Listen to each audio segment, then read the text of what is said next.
Good morning. Today is the 25th of September, 25, and you're looking at a train approaching. Is the train I'm going to take.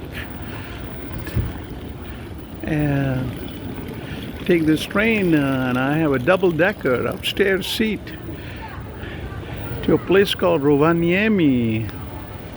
Wow, this is a futuristic-looking train, if there ever was. Wow. Look at that.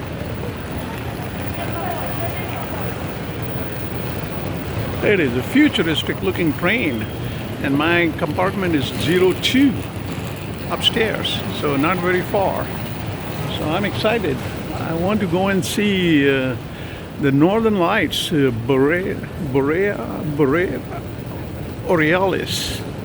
and we'll see what happens. But these are really futuristic looking trains. Wow. They must not have too much wind around here. All I can think of. Hasta luego.